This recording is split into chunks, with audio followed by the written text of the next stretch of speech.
الحمد لله وحده والصلاة والسلام على من لا نبي بعده أما بعد فأعوذ بالله من الشيطان الرجيم بسم الله الرحمن الرحيم قل إن صلاتي ونسكي ومحياي ومماتي لله رب العالمين آمنت بالله صدق الله مولانا العظيم وصدق رسوله النبي الكريم الأمين ونحن على ذلك لمن الشاهدين والشاكرين والحمد لله رب العالمين. قال الله تبارك وتعالى في القرآن المجيد والفرقان الحميد إن الله وملائكته يصلون على النبي يا أيها الذين آمنوا صلوا عليه وسلموا تسليما اللهم صل على سيدنا ومولانا محمد وعلى آله وصحبه وبارك وسلم صلاة وسلاما عليك يا سيدي يا رسول الله وعلى آلك وأصحابك يا سيدي يا حبيب الله. اللهم افتح علينا حكمتك وانشر علينا رحمتك يا ذا الجلال والإكرام. اللهم رب اشرح لي صدري ويسر لي أمري واحلل عقدة من لساني يفقه قولي. اللهم رب يسر ولا تعسر وتمم بالخير وبك نستعين يا فتاح يا فتاح يا فتاح.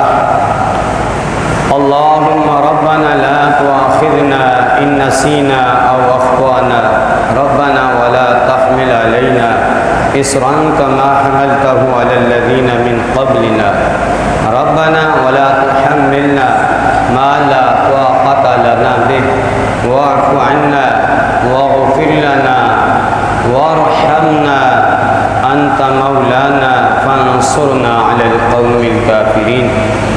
اللهم ربنا لا تزغ قلوبنا بعد إذ هديتنا وهب لنا من لدنك رحمة إنك أنت الوهاب. اللهم اجعلني صبورا واجعلني شكورا واجعلني في عيني صغيرا وفي أعين الناس كبيرا. اللهم ربنا لا تجعلنا مع القوم الظالمين. اللهم نور قلوبنا بالقرآن وزين أخلاقنا بالقرآن ونجنا من النار بالقرآن وأدخلنا في الجنة بالقرآن. اللهم رب زدني علما اللهم رب زدني علما اللهم رب زدني علما. لا إله إلا أنت سبحانك إني كنت من الظالمين. لا إله إلا أنت سبحانك إني كنت من الظالمين. لا إله إلا أنت سبحانك إني كنت من الظالمين. فاستجبنا له ونجيناه من الغم وكذلك ننجي المؤمنين. مختصر حمد و صلاۃ کے بعد میرے نہایتی واجب القدر سامعین دی احتشام بندہ ناچیز نے اللہ تبارک و تعالی جل جلالہ و عم نوالہ و اعظم شانہ و اتم برہانہ کی مقدس کتاب، لا ریب کتاب، بے عیب کتاب، افضل کتاب، اجمل کتاب، اکمل کتاب قرآن مجید فرقان حمید میں سے سورۃ الانعام 8واں پارہ سورہ انعام کی آیت نمبر 162 آپ حضرات کے سامنے تلاوت کرنے کا شرف حاصل کیا اللہ رب العزت کی بارگاہ میں عاجزانہ التجا ہے کہ حضور سرور کائنات، فخر موجودات، زینت بزم کائنات، دستگیر جہاں، غم گسار زمان، سید سروراں، حامی بے کساں صلی اللہ تعالیٰ علیہ وسلم کے صدقے سے اس ناچیز کو حق اور سچ بیان کرنے اور ہم سب کو سن کر سمجھ کر اس پر عمل کی توفیق عطا فرمائے۔ قرآن مجید فرقان حمید میں اللہ تبارک و تعالیٰ نے ارشاد فرمایا، قل جہاں بھی آتا ہے تو قل عربی میں کہتے ہیں کہ کہہ دیجئے، آپ فرما دیجئے۔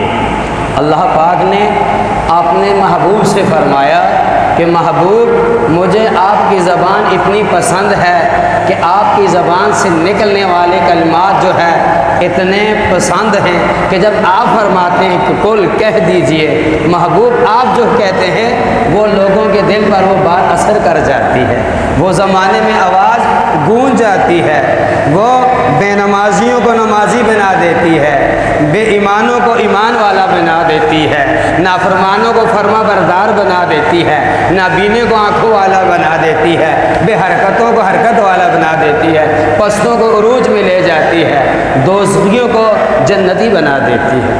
آپ فرما دیجئے کیا؟ قل ان صلاتی، بے شک میری نماز، صلاتی یہ یا نسبتی ہے، میری صلات کہتے ہیں عربی میں نماز کو، صلاتی یا میری نماز، و نسکی اور میری قربانی، و محیایا اور میری زندگی، و مماتی میری موت، للہ اللہ کے لیے ہے، رب العالمین جو تمام جہانوں کا پالنے والا ہے، جس نے تمام جہانوں کو بنایا ہے، جو تمام جہانوں کو رزق دینے والا ہے، کائنات کا نظام چلانے والا ہے، جس نے اپنے محبوب کو تمام جہانوں کے لیے رحمت للعالمین بنا کر بھیجا ہے۔ اب نماز کو مقدم فرمایا، قربانی کو مؤخر فرما دی۔ مقدم کہتے ہیں کہ جس کا ذکر پہلے فرما دیا جائے، یعنی جس کا ذکر پہلے کیا جائے۔ جیسے آپ آئے ہیں بھائی، آپ جمعے میں سب سے مقدم آئے، یعنی آپ پہلے آئے ہیں، آپ سے آنے والا مؤخر ہوگا، اس سے آنے والا اور مؤخر ہوگا، اس سے آنے والا اور مؤخر ہوگا۔ تو سب سے پہلے اللہ پاک نے نماز کا ذکر فرمایا۔ کیوں فرمایا؟ اس لیے کہ ہر عبادت کہیں نہ کہیں جا کر کسی درجے پر رک جاتی ہے۔ کسی کو کوئی چیز معاف ہے، فرض محض آپ روزہ لے لیجئے، سال میں ایک بار آتا ہے، اور وہ بھی اگر کوئی بیمار ہو، اللہ پاک نے ان دنوں میں معاف فرمایا، صحت مند ہو جائیں، رکھنے کی طاقت ہے تو رکھیں، اس کی قضا کریں، اگر اتنا بڑھاپا نہیں رکھ سکتے ہیں اس کا فدیہ دے دیں۔ زکوٰۃ سال میں ایک بار ہے، اس کی بھی حد ہے، وہ جو صاحب نصاب ہے۔ قربانی ان پر واجب ہے کہ جو صاحب نصاب ہیں، حج صاحب استطاعت پر ہے۔ نماز چاہے امیر ہے یا غریب ہے، بیمار ہے یا صحت مند ہے، اعلیٰ ہے یا ادنیٰ ہے، بادشاہ ہے یا نوکر ہے، استاد ہے یا شاگرد ہے، باپ ہے یا بیٹا ہے، وطن میں ہو یا پردیس میں ہو، جس حالت میں وہ نماز پڑھنی ہے۔ نماز کے بغیر کوئی چارہ نہیں ہے۔ جہاں بھی آپ دیکھیں گے وَأَقِیمُوا الصَّلَاةَ، پہلے نماز کا ذکر، پھر زکوٰۃ کا ذکر، پہلے نماز کا ذکر، پھر روزے کا ذکر، پہلے نماز کا ذکر، پھر حج کا ذکر۔ تو یہاں پہلے نماز کا ذکر، پھر قربانی کا ذکر ہے۔ بے شک میری نماز اللہ کے لیے، میری قربانی اللہ کے لیے، میری زندگی اللہ کے لیے، میری موت اللہ کے لیے۔ کیوں فرمایا؟ کہ ہم اللہ کے بندے ہیں، ہم اللہ کی مخلوق ہیں، وہ ہمارا خالق ہے، رازق ہے، ہمارا اٹھنا اللہ کے لیے، ہمارا بیٹھنا اللہ کے لیے، ہمارا دیکھنا اللہ کے لیے، ہمارا سننا اللہ کے لیے، ہمارا بولنا سب اللہ کے لیے ہے۔ حدیث شریف میں آتا ہے کہ قیامت کا دن ہوگا، لوگ اپنے نامہ اعمال ہجوم میں پہاڑوں کے برابر لے کر آئیں گے اور وزنوں میں تنکے سے زیادہ ہلکے ہوں گے۔ انہیں بولا جائے گا کہ اس کے پاس جاؤ جس کے لیے تم نے نمازیں پڑھی، جس کے لیے تم نے قربانیاں کی ہیں، جس کے لیے تم نے زکاتیں دی ہیں، ان سے جا کر اپنا ثواب طلب کرو۔ کچھ ایسے ہوں گے کہ ان نمازوں کا ہجوم، ان روزوں کا، زکاتوں کا، حج کا، قربانی کا دیکھنے میں ہلکا سا ہوگا، مگر جب میزان کے اندر رکھا جائے گا وزن پہاڑوں سے زیادہ بھاری ہوگا، اور پکارا جائے گا، ندا آئے گی کہ یہ وہ لوگ ہیں کہ جو سجدہ کرتے تھے تو اللہ کے لیے، قیام کرتے تھے تو اللہ کے لیے، اپنا مال خرچ کرتے تو اللہ کے لیے، ان کے اعمال میں، ان کے عمل میں اتنا اخلاص ہے کہ آج دیکھنے میں تو بہت کم نظر آ رہا ہے مگر وزن میں سب سے زیادہ نظر آ رہا ہے۔ تو حدیث شریف ہے نا کہ انما الاعمال بالنیات، اعمال کا دار و مدار نیت پر ہے۔ تو آج جس کا ہم نے ذکر کرنا ہے وہ قربانی۔ قربانی کیا چیز ہے اور قربانی کی فضیلت کیا ہے؟ جب تک کسی چیز کے فوائد اور نقصانات معلوم نہیں ہوتے ہیں اس چیز کو حاصل کرنا بے مقصد ہوتا ہے، انسان اس طرف جو ہے دل مائل نہیں ہوتا ہے۔ اب زندگی کے کیا فوائد ہیں، موت کے کیا نقصانات ہیں، دنیا میں دولت کمانے کا کیا فائدہ ہے اور دنیا سے دولت چھوڑ کر جانے کے کیا نقصان ہے، مسجد میں آنے کا کیا فائدہ ہے، مسجد میں نہ آنے کا کیا نقصان ہے، نماز پڑھنے کا کیا فائدہ ہے، نماز نہ پڑھنے کا کیا نقصان ہے، والدین کی خدمت کرنے کا کیا فائدہ ہے اور والدینوں کی نافرمانی کرنے کا کیا نقصان ہے۔ اللہ پاک نے دونوں چیزوں کا بیان فرمایا، یہ کام کرو گے تو تمہیں یہ ملے گا، یہ کام کرو گے تو تمہیں اس طرف جانا پڑے گا۔ تو اسی طرح سے سب سے پہلے بھائی قربانی کیا ہے؟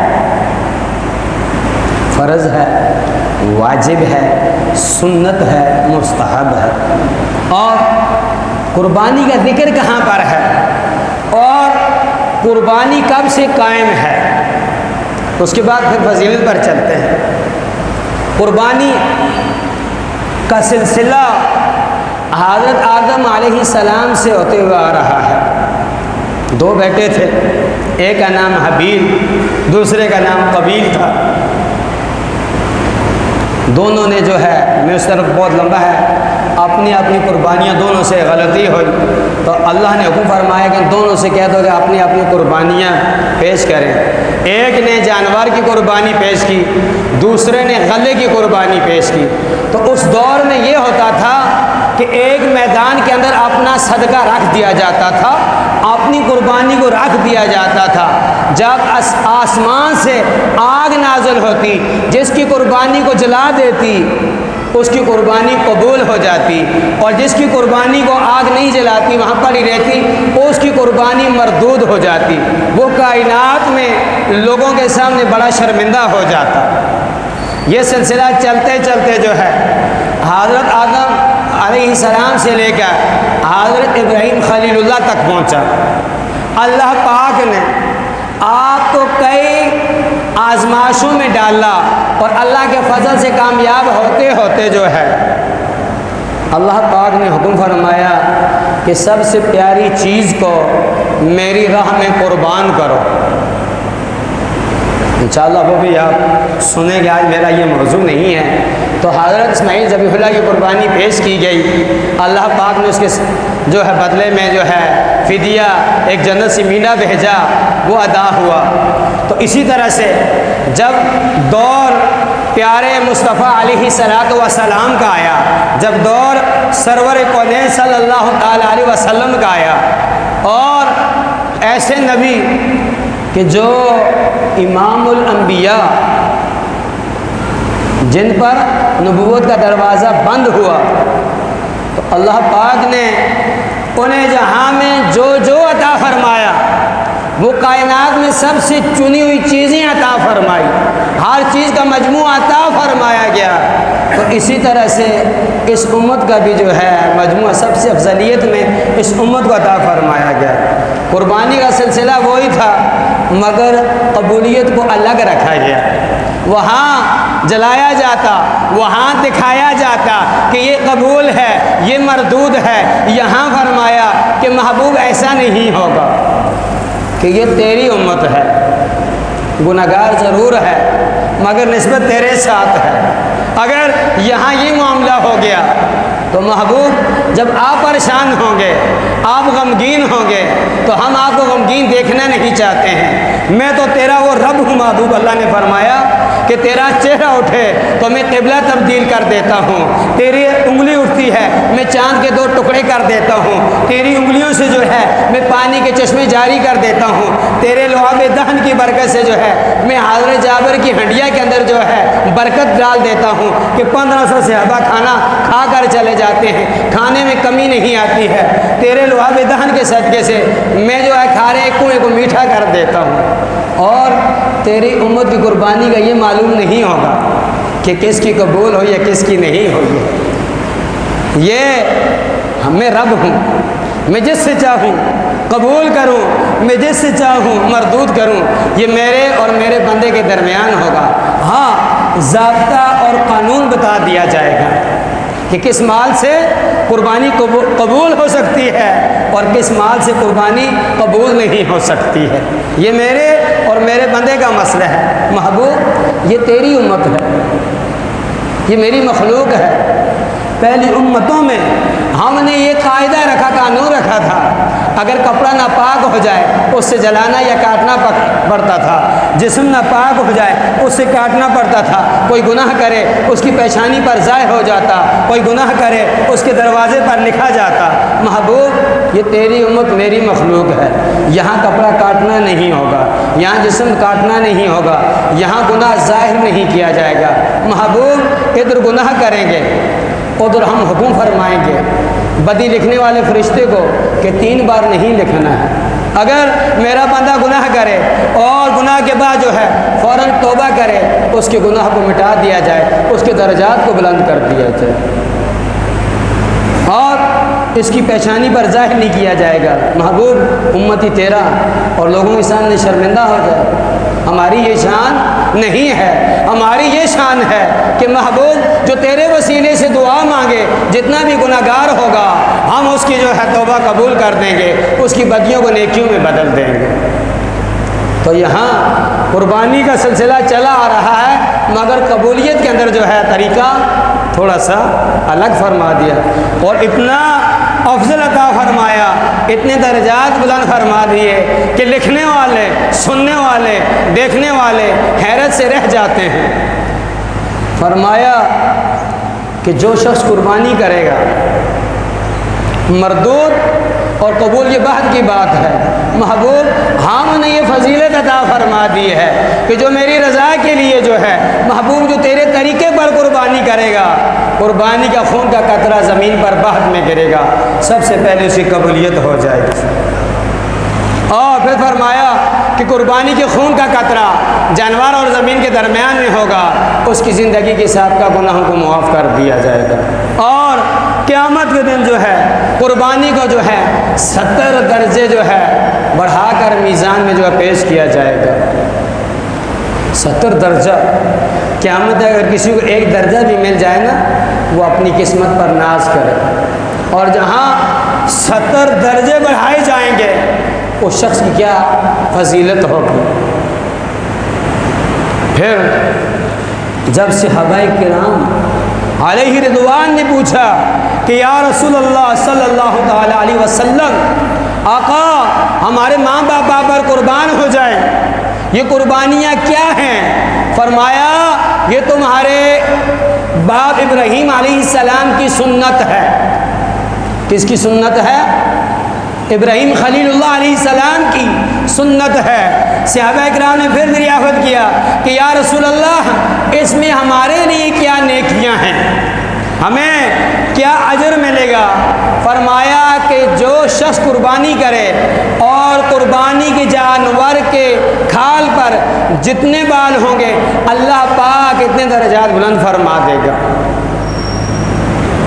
کھال پر دیکھیں، پھر فرمایا کہ 10 ذی الحجہ کو جو شخص بھی نیک اعمال کرتا ہے اس میں سے اللہ کو سب سے زیادہ پسندیدہ جو اعمال ہیں، ان اعمال میں سے سب سے پسندیدہ عمل ہے وہ قربانی ہے، یعنی جانور کا خون بہانا ہے۔ اور قیامت کے دن جانور اپنے خون، اپنے بالوں، اپنے سینگ اور اپنے پاؤں کے ساتھ جو ہے میزان پر لایا جائے گا اور اس کا وزن کیا جائے گا۔ یہ کس نے فرمایا؟ سرکار دو عالم صلی اللہ تعالی علیہ وسلم نے۔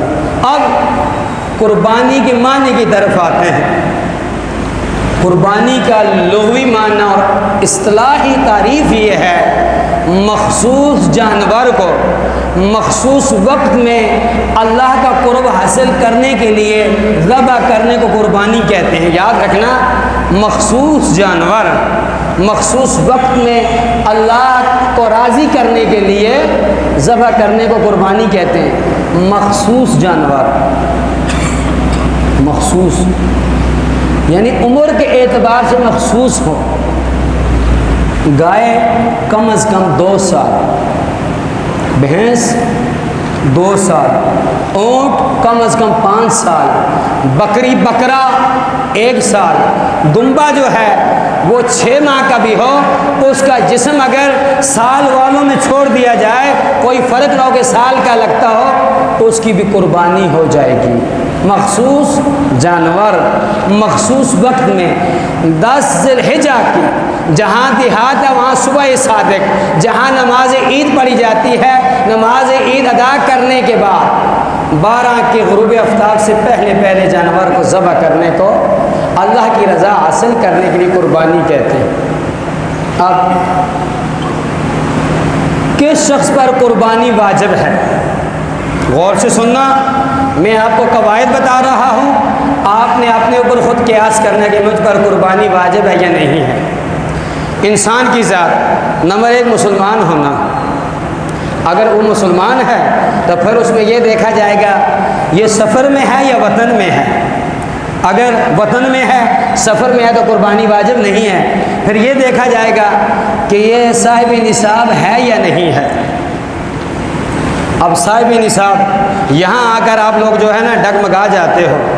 صاحب نصاب اس شخص کو کہتے ہیں کہ جس کے پاس 52.5 تولے چاندی وزن کے اعتبار سے اور 7.5 تولے سونا وزن کے اعتبار سے، یا مال تجارت ہو یا نقدی رقم ہو یا ضرورت سے زیادہ اتنی اشیاء ہو کہ جس کو بیچ کر 52.5 تولے چاندی خرید سکے، اس پر قربانی واجب ہے۔ اب یہاں سونے کی میں نے بات کی ہے، کسی شخص کے پاس 1 تولہ سونا ہے، غور سے سننا، تو پھر اس کے پاس 100 روپیہ بھی ہے جیب میں یا 500 روپیہ نقد ہیں، نقد کیش ہے، پھر جو ہے سونے کا وزن کا اعتبار نہیں کیا جائے گا۔ سونے کے وزن کا اعتبار اس وقت ہوگا جب آپ کے پاس 7.5 تولے سونا ہوگا۔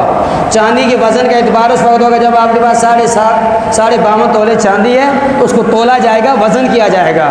جب آپ کے پاس 1 تولہ سونا ہے، آپ کے پاس جو ہے 5 تولے چاندی ہے، تو اب وزن نہیں کرنا، اب یہ دیکھنا ہے کہ میرے اس چاندی کے ساتھ میرے پاس 2 فریج پڑے ہوئے ہیں، ایک کو میں استعمال کرتا ہوں، دوسرے کو میں استعمال نہیں کرتا ہوں، میرے پاس 5000 کی گھڑی پڑی ہوئی ہے جس کو میں نہیں مانتا ہوں، اس پر میں ٹائم نہیں دیکھتا ہوں، ٹائم میں موبائل پر دیکھ رہا ہوں، تو یہ آپ کی زندگی میں ضرورت سے زیادہ ہے۔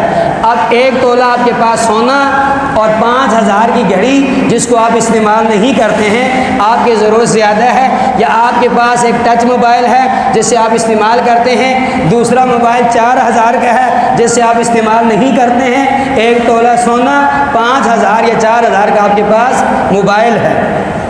یا اسی طرح سے آپ کے ضرورت کے 3 پنکھے ہیں، 6 پنکھے آپ کے پاس بغیر ضرورت کے پڑے ہوئے ہیں جنہیں آپ استعمال نہیں کرتے ہیں، یا آپ کے پاس 2 مکان ہیں، ایک میں آپ رہتے ہیں، دوسرا مکان آپ کی ضرورت سے زیادہ ہے، تو اب وہ 1 تولہ سونے کے ساتھ یا 5 تولے چاندی کے ساتھ اس کو جمع کیا جائے گا، پھر اس قیمت کو جمع کر کے یہ دیکھا جائے گا کہ اس کا میں 52.5 تولے چاندی خرید سکتا ہوں یا نہیں سکتا ہوں۔ اب اس ٹائم 52.5 تولے چاندی کی کیا قیمت ہے، کبھی اوپر چلی جاتی ہے، کبھی نیچے آ جاتی ہے، تو آپ نے صرافوں سے، سنیار سے پوچھ کر آپ نے اوپر قیاس کرنا ہوگا، ٹھیک ہے۔ اگر آپ کے پاس یا کسی ہماری بہن کے پاس گھر میں، ہماری مائیں بہنیں ہیں، بیویاں، بچیاں ہیں، بچیاں بھی وہ بالغ بچیاں کہ جن کے آپ نے 2 تولے 3 تولے سونا بنایا ہوا ہے اور وہ ان کی مالکیت میں دے دیا، انہیں یہ بتا دیا ہے کہ یہ آپ کے لیے ہم نے بنا کر رکھا ہوا ہے، یہ آپ، تو ان کے پاس بھی جو ہے اگر 3 تولے یا 2 تولے سونا ہے، بالغ ہیں، وہ بالغ ہیں، اور پھر جو ہے کچھ اور ان کے پاس نقد رقم ہے، ان پر بھی قربانی واجب ہو جائے گی۔ سمجھ آ گئی ہے؟ پھر یہ نہیں دیکھا جائے گا کہ میرے پاس جو ہے 52.5 تولے چاندی ہوگا تو میں قربانی کروں گا، یا 7.5 تولے سونا ہوگا تو میں قربانی کروں گا۔ ایک بات یہ ہے۔ دوسری بات کہ 4 بیٹے ہیں، وہ پیسے کماتے ہیں، جو بھی مہینے کی رقم لاتے ہیں وہ اپنے والد صاحب کے ہاتھ میں دیتے ہیں۔ مسئلہ غور سے سننا۔ اب جو ہے اگر والد صاحب نصاب ہے اس پر تو قربانی واجب ہوگی۔ ہاں، بیٹوں کا کیا ہوگا؟ اگر والد صاحب انہیں جیبی خرچہ دیتے ہیں یا یہ فرماتے ہیں کہ آپ اپنی مرضی سے خرچ کیجئے، اب اس خرچے سے بچتے بچتے ان کے بعد جو ہے تقریباً 52.5 تولے چاندی کی میرے خیال میں اس وقت 90 یا 85 کے لگ بھگ قیمت ہوگی۔ میں قیمت نہیں بتا سکتا ہوں کیونکہ یہ اوپر نیچے جاتی ہے، آپ نے خود قیاس کرنا ہے۔ اگر اتنا پیسہ بچ جاتا ہے یا اس کے ساتھ کوئی اور ضرورت زیادہ جو ہے سامان ہے جسے وہ بیچ کر جمع مجموعہ لگا کر 52.5 تولے چاندی خرید سکتے ہیں تو سب پر قربانی واجب ہو جائے گی۔ سب کیا؟ سب اپنی اپنی طرف سے قربانی کریں گے۔ ہاں، پھر جو ہے بالغ ہونا نابالغ پر نہیں ہے، چاہے اس کے پاس کتنا مال کیوں نہ ہو۔ عاقل ہونا مجنون اور پاگل پر قربانی واجب نہیں ہے۔ اب یہ آپ اپنے اوپر خود قیاس کرنا ہے کہ میرے اوپر قربانی واجب ہوئی یا نہیں ہوئی ہے۔ جو چیزیں میں نے آپ کو بتا دی ہیں، آپ کے پاس سونا نہیں ہے، چاندی نہیں ہے، آپ کے پاس سردی اور گرمی کے جو کپڑے ہیں اس کے علاوہ اور جو آپ روزانہ جیسے برتن استعمال کر رہے ہیں، فریج استعمال کرتے ہیں، پنکھے، جیسے دیہات ہے، ایک دیہات کے اندر جو ہے وہاں پنکھوں کی ضرورت تو نہیں ہے، کوئی ویسے پنکھے اپنے گھر میں لے جاتا ہے، شوق سے لے جاتا ہے، اب وہ 10-12 پنکھے لے گیا، اس کی قیمت اتنی بن گئی ہے کہ بھائی جو ہے 52.5 تولے چاندی خرید سکتا ہے، اس پر قربانی واجب ہوگی۔ اور اگر تھوڑا تھوڑا کر کے، یعنی تھوڑا سا جو آپ کے پاس جو ہے نقد رقم ہے، تھوڑی سی جو ہے اور چیزیں ہیں، تھوڑی سی اور چیزیں ہیں جو آپ کی ضرورت سے زیادہ ہیں، سب کو ملایا تو آپ کی جو ہے ٹوٹل رقم جو اتنی بن گئی کہ آپ 52.5 تولے چاندی خرید سکتے ہیں، تو آپ پر قربانی واجب ہو جائے گی۔ اللہ پاک ہم سب کو عمل کی توفیق عطا فرمائے، اور انشاءاللہ آئندہ جمعے پر بھی جو ہے قربانی کے مسائل آپ کو بتائے جائیں گے کہ قربانی کرنے سے پہلے ہمیں کن چیزوں کا خیال رکھنا ہے۔ سبحانک اللہم و بحمدک، اشہد ان لا الہ الا انت، استغفرک و اتوب الیک، وآخر دعوانا ان الحمدللہ۔